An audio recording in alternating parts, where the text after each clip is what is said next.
پہ پہلے 12 سال ایک فورن کمپنیز نے کام کیا اور اس کے بعد پھر بیری گولڈ آ گیا. اب اس میں یہ تھا کہ اس میں بہت بڑا ریسورس ہے. انٹرنیشنل مارکیٹ میں کاپر کی ویلیو بہت زیادہ ہے اور یہاں پہ 6 ٹریلین ٹن $6 ٹریلین اس کا ایسٹ ویلیو جو انیشیل رپورٹ ہے 6 ٹریلین ڈالر اس کی ایسٹ ویلیو ہے. اب آپ کمپیئر کر لیں جو دنیا کے 5 بڑے گروپس ہیں لائک ایپل ہے, مائکروسافٹ ہے, ایلن مسک ہے. So 6 trillion ton is the mineral commodity output for the Reko Diq gold project. اور اس میں انویسٹمنٹ انیشلی جو بیری گولڈ ہے اس نے $12 بلین کی انویسٹمنٹ کرنی ہے اور 50% شیئر بیری گولڈ کا ہے اور 50% شیئر ہے گورنمنٹ آف پاکستان کا. اچھا سر، یہ سونا نکال کے جائیں گے کہاں؟ لائک پاکستان میں ہی رہے گا یا باہر کسی کنٹری میں لے کے جائیں گے؟ جہاں پہ ہماری یہ معدنیات نکلتی ہیں نا عثمان, اس میں یہ ہوتا ہے کہ جہاں پہ سونا ہے, تانبا ہے, یہ نکلتا ہے زراعت کی فارم میں. اس کو ہم کہتے ہیں کہ ہماری گولڈ یا کاپر کی اور ہے. تو اس کو اگر بیرون ملک لے جائیں گے تو ہمیں کوئی فائدہ نہیں ہے. تو یہ جب ایگریمنٹ سائن ہوتا ہے تو یہ پاکستان میں ہی اس کی پروسیسنگ پلانٹ لگے گا, کیونکہ اگر اس کو کوئی بھی آپریٹر کمپنی پاکستان سے باہر لے کے چلی جاتی ہے تو اس پہ بہت زیادہ اس کی ٹرانسپورٹیشن کاسٹ آتی ہے. تو یہ پاکستان کے اندر ہی یہ اس کا فلٹریشن پلانٹ ہوگا اور اسی لیے اس کی اکانومی اور اس کی جو نیٹ پروفٹ ویلیو ہے, جو مطلب آپ سمجھ لیں کہ جو ہمیں اس سے آمدن آئے گی وہ بہت زیادہ ہے اور یہ پاکستان میں ہی رہے گا. یہ آلریڈی جو گورنمنٹ کا اور ہمارے بیری گولڈ کے ساتھ کانٹریکٹ ہوا ہے اس کے اندر شامل ہے کہ ہم اس کو پاکستان کے اندر ہی اسی پریمیسز میں اس کو ہم پروسیسنگ کریں گے, فلٹر کریں گے اور جو را مٹیریل ہے, جو را دھات ہے جس میں زراعت ہیں کاپر کے, سونے کے, تانبے کے, تو اس سے ہم اس کا جو پراپر فلٹریشن کر کے گولڈ نگیٹ, کاپر, مولیبڈنم اور اس طرح کی جو اس کی ایسٹس ویلیو ہے وہ ہم بنائیں گے. کیا آپ کو لگتا ہے اس آمدن سے ہم پاکستان کا قرضہ اتار سکتے ہیں؟ اس میں جو ریکو ڈک سے ہمیں نیٹ پروفٹ ویلیو آئے گی بیسیکلی اس میں تقریباً جو $72 بلین ایسٹ جو ہم 35 کے یہ جو بڑے بڑے پروجیکٹس ہوتے ہیں سونے کے, تانبے کے, تو اس کی جو آمدن ہے وہ بہت بڑی ہوتی ہے. یہ کوئی 35 سال کا پروجیکٹ ہوگا جس میں $72 بلین اس کا نیٹ پروفٹ ویلیو آئے گی اور جس میں 50% گورنمنٹ آف پاکستان کا شیئر ہے, 50% بیری گولڈ کا ہے. لیکن یہاں پہ آپ کو ایک میں بات بتاتا چلوں کہ ریکو ڈک بلوچستان میں جو چاگی کے پہاڑ ہیں اس میں ایک چھوٹی سی لیز ہے, اس کے ساتھ بہت اور لیزز ہیں جس پہ اب گورنمنٹ کام کر رہی ہے. تو اس کو اگر ہم ایکسپلور کرتے ہیں تو وی کین ایزیلی ہم اس کو بہت آسانی سے اپنے ریونیو بڑھا سکتے ہیں. پاکستان ترقی کے راہ پہ گامزن ہو سکتا ہے. ہمارے جو قرضہ جات ہیں وہ بآسانی اگر ہم سسٹمیٹک مائننگ کریں, اس کو پروموٹ کریں, انٹرنیشنل پلیئرس کو لے کے, اور اس میں سب سے ضروری ہمارے جو لوکل پاکستانی لوگ ہیں, small scale business approach people یا لارج اسکیل لوگ ہیں, ان کو انوالو کر کے ہم بہت زیادہ اس میں مائننگ کر سکتے ہیں. اور آپ کو یہ بتاتا چلوں ریکو ڈک دنیا میں one of the largest undiscovered copper کا پروجیکٹ ہے. اس کے ذخائر بہت بڑے ہیں, بہت بڑے اس کے ذخائر ہیں. اور ریکو ڈک کے ساتھ ابھی 1000 اسکوائر کلومیٹر کا ایریا پڑا ہوا ہے جس پہ government of Pakistan different companies کو لیزز دے رہی ہے اور پاکستان کی کچھ اپنی کمپنیز ان ایریاز پہ کام کر کے ارضیاتی اسٹڈی کر کے اور وہاں پہ جو سونا ہے, تانبا ہے, زنک ہے, ایون لوہا آئرن کا, دالبندین کا بہت بڑا ایسٹ ہے وہ وہاں پہ موجود ہے. تو منرل سیکٹر آنے والے دور میں پوری دنیا اس آڑ میں لگی ہوئی ہے کہ وہ اپنے منرل ریسورسز پہ کام کریں اور اس کو پروموٹ کریں. تو گورنمنٹ اس کو بہت زیادہ اس وقت پروموٹ کر رہی ہے. اچھا سر، یہ بتائیے کہ جو 8 اور 9 اپریل کو پاکستان منرلز انویسٹمنٹ فورم 2025 کے نام سے جو سمٹ ہونے جا رہا ہے, اس سے پاکستان کے معدنی شعبے پر کیا اثرات ہوں گے؟ پاکستان منرل انویسٹمنٹ فورم 2025 یہ پاکستان کی ترقی کے راہ کی کڑی کی دوسرا ایک ایونٹ ہو رہا ہے. پہلا ایونٹ 2023 اگست میں ہوا اور جس کے پراسپیکٹ کو دیکھتے ہوئے یہ ایونٹ رکھا جا رہا ہے. اور اس میں آپ کو میں بتاتا چلوں اس میں ہماری سوچ سے بھی زیادہ گلوبل انویسٹر آ رہے ہیں. اگر آپ کو میں اس کو ہم 3 طرح سے اس کو ڈیل کر سکتے ہیں کہ دنیا سے کون کون سے لوگ یہاں پہ آ رہے ہیں, ہمیں لوکل ہماری اکانومی کو کیا فائدہ ہوگا, اور فیوچر میں وٹ ول بی کہ اگلے 15 سال کا 20 سال کا لائحہ عمل کیا ہوگا. یہ جو منرل سمٹ ہے 2023 میں ہوئی تھی اور اس کو بھی میں اس کا حصہ تھا, میں نے اس کو بھی اٹینڈ کیا اور میں نے جو ڈفرینس دیکھا پاکستان کا مائننگ کا بزنس بہت زیادہ بوم کر گیا. آپ کو پتہ ہے, بتاتا چلوں کہ پاکستان میں جو جنرل ہمارے بڑی کمپنیز تھی وہ آئل اینڈ گیس کا سیکٹر تھا. 2023 کی منرل سمٹ کے بعد ہمارے تمام جو آئل اینڈ گیس کے پلیئرز ہیں وہ بھی مائننگ سیکٹر میں آ گئے. کیونکہ اس سے بہت زیادہ آمدن آئے گی اور اس آمدن کا پاکستان کی ترقی اور پراسپیرٹی پہ اور ہماری جو انفراسٹرکچر ریویمپ ہے اس پہ بہت زیادہ مثبت نتائج آئیں گے. اور آپ کو یہ بتاتے چلوں یہ 2 سال کا جو ایفرٹ ہے پوری دنیا سے لوگ پاکستان میں آ رہے ہیں. بیری گولڈ آ رہا ہے, آسٹریلیا کی بہت بڑی فرم ہے ریو ٹنٹو, اسی طرح BHP, سعودی گروپ میں سعودی معدن ایک بہت بڑا گروپ ہے, انہوں نے 15% شیئر پرچیز کیے. تو یہ اتنے بڑے گروپ اگر پاکستان میں آ رہے ہیں تو یہاں سے آپ آئیڈیا لیں گے پاکستان میں بہت بڑے معدنیات کے ذخائر ہیں اور بڑی اچھی کوالٹی میں پڑے ہوئے ہیں اور ان کا پے بیک ویلیو بہت زیادہ ہے. اور اسی طرح ہمارے پاکستان کی جو آئل اینڈ گیس کمپنیز ہیں جس میں OGDC, Pakistan petroleum limited and government holding private limited, in 3 companies نے منرل سمٹ کے بعد, آپ کے کویشچن کی کڑی سے تعلق ہے, انہوں نے کمپنی بنائی Pakistan mineral private limited PMPL. سو یہ سارے گروپ اب بلوچستان میں معدنیات کے ذخائر کو ایکسپلور کر رہے ہیں اور اس میں گورنمنٹ آف پاکستان کا ہماری جو نیشنل منرل پالیسی ہے, نیشنل منرل پالیسی, اس کے بڑے مثبت اثرات ہیں جس کی وجہ سے یہ ہماری کمپنی جو ہیں اور پاکستان کی جو تقدیر فیوچر میں بہت جلدی بدلنے جا رہی ہے. حنان صاحب یہ بتائیں کہ اگر میں جاتا ہوں بلوچستان اور وہاں جا کے کوئی پتھر وغیرہ یا ایسی معدنیات ڈھونڈتا ہوں جس سے راتوں رات میری تقدیر بدل جائے, تو کیا ایسا ممکن ہے؟ عثمان, یہ تو ایک ایسا سوال ہے جس ہر بندے کی خواہش ہوگی کہ وہ جائے اور راتوں رات امیر ہو جائے. پاکستان میں آپ کو بتا دوں معدنیات کے ڈھونڈنے کا, تلاش کرنے کا طریقہ یہ تھوڑی سی ٹیکنیکل چیزیں ہیں کیونکہ ہم لوگ, ہمارے پاس سارے ریسورسز ہیں. تو اس کو میں بہت آسان زبان میں بتا دیتا ہوں کہ معدنیات ہر جگہ پہ پڑی ہوتی ہیں, لیکن معدنیات میں جو سب سے ضروری چیز ہے اس کی ویلیو ایڈیشن ہو. جیسے ڈائمنڈ ہے, ڈائمنڈ, ہیرے کی کیوں ویلیو بہت زیادہ ہے کیونکہ ایک تو وہ شفاف ہوتا ہے, جیسے جیسے اس کے نگیٹ کا سائز بڑھے گا اس کی انٹرنیشنل مارکیٹ بڑھ جائے گی. تیسرا وہ شفاف ہوگا, ویلیو بڑھ جائے گی. اسی طرح ہمارے پاس ایکوا مرین ہے. ایکوا مرین ایک ایسا جیم سٹون ہے جو شگر میں, گلگت بلتستان میں خاص کر شگر کے ساتھ ایک ایریا تھا داسو, اور آپ کو بڑے مزے کا واقعہ سناتا ہوں کہ ہم اس ایریا کی ایک اسٹڈی کرنے گئے اور ہم ایکوا مرین ڈھونڈتے رہے. ہمیں ایکوا مرین تو نہیں ملا کیونکہ وہ تقریباً وہاں پہ بھی 7,000 فٹ بلندی پہ ہے. اگر ہم وہ ایک ویلی ہے برالڈو ویلی, شگر سے آگے داسو آتا ہے, بالکل آپ نے اکثر ڈاکومنٹریز میں سنا ہوگا لوگ K2 بیس کیمپ پہ جا رہے ہیں, یہ بالکل اسی راستے میں آتی ہے داسو ویلی. اور وہاں پہ کھڑے ہو کے آپ نے 8,000 فٹ اوپر دیکھنا ہے تو وہاں پہ پہاڑ ہیں اور ایک راک ہے پیگماٹائٹ جس کے اندر یہ جیم سٹون بنتے ہیں. تو جب ہم ادھر گئے تو ہمیں ایکوا مرین تو نہیں ملا, لیکن ہمیں ایک ایسا پتھر ملا جس کو ہم عام جیولوجی میں کوارٹز کہتے ہیں, لیکن عام فہم میں اس کو در نجف کہتے ہیں. اچھا سر, آپ نے در نجف کا ذکر کیا, یہ در نجف کی ایکچوئل کہانی کیا ہے, اس کی اوریجن کیا ہے, اور کیا یہ مارکیٹس میں ملنے والے جو در نجف ہیں یہ اوریجنل ہے؟ در نجف جو اچھی کوالٹی کا ہے وہ ایران بیسڈ ہے, یمن سے آتا ہے. اور جو اس کا کرنک ہے آپ کو میں بتاتا چلوں کہ 70% در نجف پاکستان سے ایران جاتا ہے. اس پتھر کو ہم گلگت بلتستان میں شگر ویلی میں نکالتے ہیں, کوارٹز کے کرسٹل ہوتے ہیں, بہت شفاف کرسٹل ہوتا ہے, اور وہاں پہ جا کے یہ کٹ ہوگا, اس کو پالش کریں گے اور جولری میں یا رنگز میں اس کو یوز کرتے ہیں. تو ہمارا ہی پتھر ایران جاتا ہے, ایران سے بھی آتا ہے. تو مارکیٹ میں آئیڈیا لگانے کے لیے 3 چیزیں ہوتی ہیں جس میں اس سٹون کی ویلیو بڑھ جاتی ہے. وہ کتنا شفاف ہے, اس کا ویٹ کتنا زیادہ ہے, جتنا ویٹ بڑھے گا اس کی ویلیو زیادہ ہو جائے گی. تو مارکیٹ میں جتنے بھی ہمارے قدرتی جیم سٹونز ہیں اس کی شفافیت اور اس کا جب سائز بڑھے گا تو اس میں اس کی ویلیو زیادہ ہوتی چلی جائے گی. عبدالحنان بھائی یہ بتائیے کہ در نجف جو ہے اس کے اصل پتھر کی پہچان کیا ہے, یا جو ہم پتھر پہنتے ہیں اس کے اصلی ہونے یا نکلی ہونے میں ہمیں کیسے پتہ چلے گا؟ یہ آپ کو میں بتاؤں, پشاور میں یہ تو بہت سے پتھر ہیں جو کلو کے حساب سے ویسے مل جاتے ہیں.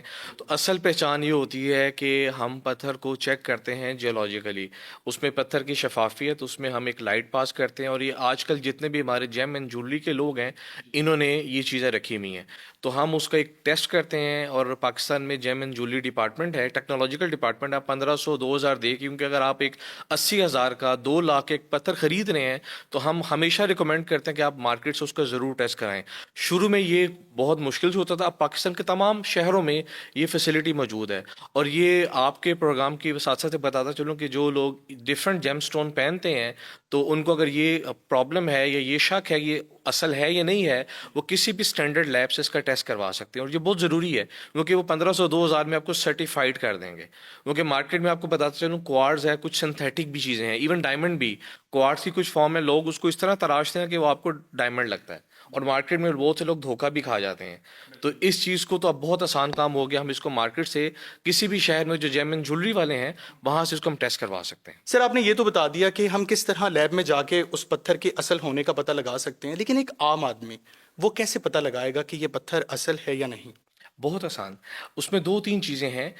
جو بھی پتھر اس کو ہم سورج کی روشنی میں دیکھ سکتے ہیں وہ شفاف ہو سکتا ہے، اس میں دھندلا پن ہو سکتا ہے جس کو ہم ٹیکنیکلی کہتے ہیں وہ ٹرانسپیرنٹ ہے یا ٹرانسلوسنٹ ہے. اس طرح وہ پتھر جس میں ڈفرینٹ اینگلز بنے ہوتے ہیں، تو اس کو اگر ہم ایک وائٹ پیپر پہ ایک ڈاٹ لگا لیں اور پتھر کو اوپر رکھ کے دیکھیں وہ ڈاٹ ایگزیکٹلی نیچے ہے، تو یہ شفاف، یہ ریئل ہوگا، یہ ریئل ہونے کی نشانی ہے. اور جو شفافیت والا معاملہ ہے وہ دونوں میتھس ٹھیک ہیں، کیونکہ اگر پتھر میں دھندلا پن ہے اس کی مارکیٹ ویلیو کم ہوگی، اور وہ اگر بالکل شفاف ہے اور آپ کو پتھر کا ایک ویٹ ہوتا ہے، عام فہم بندہ سے یہ چیک کر لے کہ اگر چھوٹا سا پتھر ہے اس کا ویٹ کم ہے تو یہ پلاسٹک مٹیریل ہو سکتا ہے. اور پتھر کو اگر ہم کسی دھات پہ اسکریچ کریں گے تو اس کی ہارڈنس ہوتی ہے، ہر ایک پتھر کی ہارڈنس ہوتی ہے جو کہ آرٹیفیشیل کی نہیں ہوتی. تو یہ دو تین نشانی ہے جس میں ایک عام فہم آدمی کسی لوہے کی دھات سے اس کو رگڑ کے دیکھ سکتا ہے، سورج کی روشنی میں دیکھ سکتا ہے، یا لائٹ جو ہماری آج کل یہ LED لائٹ ہے، UV لائٹ ہے، اس کو پاس کر کے ایک وائٹ پیپر پہ نقطہ لگائے اور اس کو پاس کر کے دیکھ لے وہ ایگزیکٹ اس کے نیچے وہ ڈاٹ ہے، اگر تو وہ موجود ہے تو یہ اس کا پتھر جو ہے وہ ریئل ہے. سر یہ بتائیے کہ پاکستان میں سب سے زیادہ ذخائر کہاں پائے جاتا ہیں؟ پاکستان میں جو ہماری میٹیلک منرل ہیں سب سے زیادہ ذخائر بلوچستان میں پائے جاتے ہیں، کیونکہ وہاں پہ اس لیے پائے جاتے ہیں، وہاں پہ ہمارے پاس ایک پورفری بیلٹ ہے، کاپر گولڈ پورفری بیلٹ. تو یہاں پہ جب ایک دھات بنتی ہے تو ایک دھات نہیں بنتی، بہت سی دھاتیں ایک ساتھ بنتی ہیں. اس طرح ہم شمالی پاکستان میں جو ہمارے پاس کوہستان کا علاقہ ہے یہاں پہ یہ چیزیں پائی جاتی ہیں، اور ہم اس کو آفیولائٹ کہتے ہیں. وزیرستان میں ہمارے پاس گولڈ کوپر کی مائن ہے، یہ محمد خیل پروجیکٹ ہے. اس طرح مسلم باغ میں آفیولائٹس ہیں. تو کچھ مخصوص ایریاز ہیں پاکستان میں جہاں پہ بہت زیادہ دھاتیں پائی جاتی ہیں. اور جو پاکستان کے دوسرے علاقے ہیں جیسے پٹوار کا ایریا ہو گیا، ادھر نمک ہے، لائم سٹون ہے، باکسائٹ ہے، یہ منرلز پائی جاتی ہیں. اور کچھ علاقوں میں کوئلہ پایا جاتا ہے. تو اس کو عام اس کے لیے کہ جو ہمارے میٹیلک ریسورسز ہیں جہاں جہاں پہ پہاڑ ہیں وہاں پہ بلوچستان کے علاقوں میں، کوہستان کے علاقوں میں، چترال کے علاقوں میں، یہاں پہ ہماری تمام کے تمام دھاتیں پائی جاتی ہیں جو کہ اس میں لیتھیم ہے، ریئر ارتھ ایلیمنٹس ہے، گولڈ، کوپر، تانبا، زنک، بیرائٹ، یہ تمام کی تمام چیزیں. اور پاکستان میں بہت وافر مقدار میں ہے، اور اگر ان کو پراپر طریقے سے تلاش کیا جائے تو بہت زیادہ آمدن اس کا پاکستان کی معیشت پہ بہت مثبت نتائج آئیں گے. سر سونا اور کوپر کے سب سے زیادہ ذخائر کہاں پہ ہیں؟ پاکستان میں جو ڈسکورڈ پروجیکٹ ہے وہ ریکوڈک ہے. اس سے پہلے سینڈک کا پروجیکٹ تھا، اور اس کو سینڈک میٹل انٹرپرائز ڈیل کر رہی ہے، اور وہ ایک چھوٹا پروجیکٹ تھا. جو اس سے بڑا پروجیکٹ ہے جس پہ 12 سال فیزیبلٹی اسٹڈی پہ لگے، جس کو ریکوڈک بیری گولڈ نے کام کیا، یہ بہت بڑا ذخائر ہے کاپر کا. اور اس میں اگر آپ کو میں بتاؤں کہ اس کا پروفٹ کتنا ہے، اس کی جو کاسٹ ہے وہ $12 بلین ہے، اور یہ $74 بلین پاکستان کی معیشت کو پے بیک کرے گا. تو سب سے بڑے ڈپازٹ، اس کے ساتھ جو چھوٹے ڈپازٹ ہیں، چھوٹے سے مراد کے ابھی ڈسکورڈ ہو رہے ہیں، وہ وزیرستان میں ہے. ہمارے پاس چترال میں ڈپازٹ ہے جس پہ بھی گورنمنٹ آف پاکستان اس پہ مسلسل لگی ہوئی ہے. ہمارے جو ادارے ہیں وہ تانبے، سونے اور چاندی اور ان ذخائر کی تلاش میں مسلسل لگے ہوئے ہیں. آپ نے وزیرستان کا ذکر کیا، ابھی ریسنٹلی خبروں میں بتایا گیا کہ وہاں پہ آئل اور گیس کے ذخائر پائے گئے ہیں، تو ان میں کتنی حقیقت ہے؟ یہ بالکل اس میں حقیقت ہے. پاکستان میں جو ہمارا وہ علاقے جہاں سے تیل اور گیس نکلتا ہے وہ پٹوہار کا علاقہ ہے، وہ کوہاٹ کا علاقہ ہے، اور یہاں پہ جو آئل اور گیس کے ذخائر ہیں وہ تقریباً 100 سال پرانے ہیں.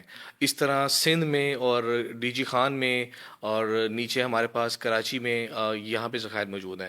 وزیرستان کی ڈسکوری پازیٹیو ہے. یہ وہ ایریاز ہیں جہاں پہ فیوچر میں ہائیڈرو کاربن موجود ہوں گے. تو ہماری oil and gas companies OGDCL، Mari energies limited, یہ یہاں پہ کام کر رہی ہے، اور انہوں نے ایک نہیں 2-3 ڈسکوریز کی ہیں. اور فیوچر میں یہ سارا ایریا، کیونکہ یہ ایریا اس میں سیکیورٹی کا پرابلم تھا، آنے والے دور میں ان ایریاز پہ کام ہوگا، اور یہ بہت زیادہ رچ ہیں آئل اینڈ گیس سیکٹر میں. تو سر یہ بتائیں اپنے 18 سالہ ایکسپیرینس میں آپ نے کیا کیا چیز دریافت کی، اور وہ کون سی ایسی نایاب چیز ہے جو آپ نے گھر میں زینت بنا کے رکھی ہوئی ہے؟ اس میں میں نے تو تقریباً پورا پاکستان وزٹ کیا، اور کچھ ایسے ایریاز میں گئے جہاں پہ بہت عرصے بعد آپ گئے ہو. ایک میاں ولی کے پاس ایریا چدرو کھیل کا، اور 1992 کے بعد ہم لوگ 2013 میں گئے. اور اسی طرح بھی ریسنٹلی میں بلوچستان میں ایک ایریا میں گئے، ادھر ہم لوگ پکڑے ہوئے گئے. لیکن جیولوجی ہمیں یہ سکھاتی ہے کہ ہم کوئی یونیک جگہوں پہ جائیں. سر کیسے پکڑے گئے؟ لائک کس نے پکڑا؟ کیا نکال کیا رہے تھے وہاں سے آپ؟ یہ ایک ایریا ہے جو کہ سندھ اور بلوچستان کی باؤنڈری ہے. یہاں پہ جو سسٹم ہے وہ لوکل قبائل سسٹم چلتا ہے. تو ہم ایک ایریا میں گئے جو کہ 27 کلومیٹر لمبا تھا، اور ہم لوکلز کو ساتھ لے کے گئے. وہاں پہ 3 ٹرائبس کو ہم نے بتایا تھا، اور جب ہم اس جگہ پہ پہنچے 3 بجے صبح کے چلے ہوئے، اور ہمیں پکڑ لیا گیا کہ آپ ہمارے سردار کی پرمیشن کے بغیر کیوں آئے ہیں. تو بعض اوقات یہ بھی ہو جاتا ہے، اور ان سے کمپرومائز کرنا پڑتا ہے، اور وہ بڑے ویجیلنٹ ہوتے ہیں. تو میں نے ڈائناسورس کے جو پیروں کے نشان ہیں وہ دریافت کیے، اور کچھ ایسی جگہوں پہ جو آئل اینڈ گیس کے ذخائر ہیں جن چٹانوں میں ہوتا ہے وہ آئیڈینٹیفائی کیا. کچھ یہ جو اینیملز کے باقیات جس کو فاسلز کہتے ہیں یہ ہم نے ڈسکور کیے. تو بہت سی ایسی چیزیں ہیں جو میری اپنی کلیکشن میں پڑی ہوئی ہیں، اور بہت سی ایسی چیزیں ہیں جو فیوچر میں ابھی لوگ آ رہے ہیں. اور آپ کو میں ایک اور سٹوری بتاتا چلوں کہ بعض اوقات ہم ایک گارج میں گئے ہیں اور ہمیں وہاں پہ رات سٹے کرنا پڑ گیا. اور وہاں پہ بھی ہوتا ہے کہ آپ صبح سویرے نکلیں تو آپ کو بہت سی ایسی نایاب چیزیں ملتی ہیں جس میں معدنیات ہیں، جس میں جیولوجی اٹ سیلف جو اللہ تعالیٰ نے ایک اسٹڈی بنائی ہوئی ہے، اس میں بہت سی نیچر کی مسٹریز ہیں وہ سالو ہوتی ہیں. اور ابھی ریسنٹ ڈسکوری جو ایک عام انسان کے لیے ہیومن اسکلز، ہیومن فاسلز، پوری دنیا میں اس پہ بہت زیادہ کام ہو رہا ہے کہ انسان کب بنا. تو کیرتھار نیشنل فارسٹ ہمارا ایک نیشنل فارسٹ ہے، اس کے ساتھ کیرتھار ماؤنٹینز ہے، وہاں پہ ہمیں کچھ ایسے باقیات ملے ہیں جو کہ ہیومن سویلائزیشن کو شو کرتی ہے. اور یہ ایک ایسا ٹاپک ہے جس پہ پوری دنیا میں لوگ بہت زیادہ کام کر رہے ہیں. یہ تو ہم نے پاکستان کے معدنیات کی بات کر لی، لیکن اگر ہم گلوبلی دیکھیں تو ڈونلڈ ٹرمپ جو ہے وہ یوکرین کے منرلز میں بہت انٹرسٹ شو کر رہا ہے. تو اس کے پیچھے کیا کہانی ہے؟ اس میں آپ کو یہ بتاتا چلوں کہ اس وقت پوری دنیا میں جو معاشیات کی دھوڑ ہے وہ منرلز کے اوپر ہے. 2 طرح کی ہمارے پاس منرلز ہوتی ہیں جس کو ہم کریٹیکل منرلز کہتے ہیں، اور ہم کہتے ہیں اسٹریٹجک منرلز. اسٹریٹجک منرلز ہمارے پاس وہ ہیں جو ہم اپنی ٹیکنالوجی میں، انڈسٹری میں، آرم فورسز کی مینوفیکچرنگ میں یوز کرتے ہیں. اور کریٹیکل منرلز یہ ہوتی ہیں جو کہ اویلیبل ہیں اور اس کو ہم نے ایکسپلائٹ کرنا ہے. تو یوکرائن میں is rich with these critical minerals. ایسا نہیں ہے کہ all this sudden Donald Trump صاحب چلے گئے ادھر. اسی طرح رشیا کے جو یہ یوکرائن ایک سینڈوچ بنا پڑا ہے، تو اٹ از اونلی جو اس میں معدنیات ہے، کریٹیکل منرلز ہیں، تو رشیا اور امریکہ کا دونوں کا انفلوئنس ہے یوکرائن کے اوپر. اور یہی حال پاس میں افغانستان کے پاس تھا کہ افغانستان میں جو یو ایس بہت عرصہ رہ کے گیا تو بہت سی معدنیات ہیں جس کو اس نے وہاں سے ایکسپلائٹ کیا. تو ایون آسٹریلیا، اور آپ ایک جو سب سے مشہور فیکٹر ہے کہ دنیا کی معاشیات پہ China is playing a very critical role. وہ پوری دنیا سے معدنیات اکٹھی کر رہا ہے اور اس کو انٹرنیشنل مارکیٹ میں ویلیو ایڈیشن کر کے سیل کرے گا. تو اس وقت جو 2 بڑے گروپس اگر آپ مجھ سے پوچھیں، امریکہ اینڈ چائنا، پوری دنیا سے، ایون افریقہ سے یہ معدنیات کو اکٹھا کر رہے ہیں. ان کا نیکسٹ 30 ایئر کا پلان یہ ہے کہ ان معدنیات کو اکٹھا کریں گے، اس کو ویلیو ایڈیشن کر کے انٹرنیشنل مارکیٹ میں ہائی ویلیو میں سیل کریں گے. اور اسی کویشچن سے لنک میں کروں، پاکستان میں بھی بہت سی معدنیات موجود ہیں جو کہ ابھی تک دریافت نہیں ہوئی. تو یہ جو ہمارا منرل سمٹ ہونے جا رہا ہے، اس کی ایک یہ بھی کڑی ہے کہ ہمارا جو ان ایکسپلورڈ پارٹ ہے پاکستان کے، وہ تمام صوبے اور وہ ایریا جہاں پہ منرلز کو آئیڈینٹیفائی نہیں کیا گیا، وہ اب ہم گورنمنٹ کے اشتراک سے، ہمارے جو گورنمنٹ کے ادارے ہیں جس میں جیولوجیکل سروے آف پاکستان ہے، PMDC ہے، اور پرائیویٹ جو کمپنیز ہیں وہ بہت زیادہ اس پہ کام کر رہی ہیں اور معدنیات کو ڈھونڈ رہے ہیں. آپ پاکستان کے بے شمار علاقوں میں جاتے ہیں، تو کبھی ایسا ہوا کہ آپ کو جان سے مارنے کی کسی نے دھمکی دی ہو، یا پراپر آپ کے ساتھ کوئی سیکیورٹی ہوتی ہے؟ ابھی جو حالات ہیں ایسا نہیں ہوتا کہ ہم ویسے ہی چلے جاتے ہیں. اس میں ہمارے عسکری اداروں کا، ہماری لوکل پولیس کا، ہماری لوکل گورنمنٹ کا بہت ہاتھ ہوتا ہے، اس کے بغیر ہم نہیں جا سکتے. بلوچستان ہے، چترال ہے، گلگت بلتستان ہے، تو یہ تو جب ہم انڈیویجول طور پہ یا اسمال گروپس کے فارم میں جاتے ہیں تو ہم اس وقت بھی سیکیورٹی کے بارے میں ان کو لکھتے ہیں. اور اس میں آپ کو میں بتاتا چلوں کہ جو ہمارا SIFC ہے، اسپیشل انویسٹمنٹ فیسیلیٹیشن کاؤنسل، انہوں نے بہت زیادہ ہیلپ آؤٹ کیا ہے لوکل لوگوں کو بھی اور انٹرنیشنل انویسٹر کو بھی، کیونکہ جو بھی انٹرنیشنل گروپ آتا ہے وہ دے ڈیمانڈ سیکیورٹی. تو گورنمنٹ، ہمارے عسکری ادارے، ہمارے لیویز، ہمارے ایف سی، یہ بہت زیادہ سپورٹ کرتے ہیں. ان کی سپورٹ کے بغیر آپ سوچ بھی نہیں سکتے کہ کچھ ایسے ایریاز ہیں جہاں پہ آپ نہیں جا سکتے. اور خاص کر ہماری جہاں پہ معدنیات ہیں وہاں پہ سیکیورٹی کے بہت کنسرن ہے. تو اس میں پاکستانی گورنمنٹ کا، ہمارے عسکری اداروں کا، ایس آئی ایف سی کا، اور جتنے بھی انٹرنیشنل گروپ آ رہے ہیں اس میں ان کو بہت زیادہ پروموٹ کر رہا ہے. اور یہ ایک پازیٹیو سائن ہے جو کہ پاکستان کی معاشی ترقی میں، معدنیات کی ترقی میں بہت زیادہ کردار ادا کرے گا. Thank you very much for your time. امید کرتا ہوں آپ کو یہ پوڈ کاسٹ بہت دلچسپ لگا ہوگا. ملتے ہیں نیکسٹ پوڈ کاسٹ میں. مجھے دیجیے اجازت. اللہ حافظ.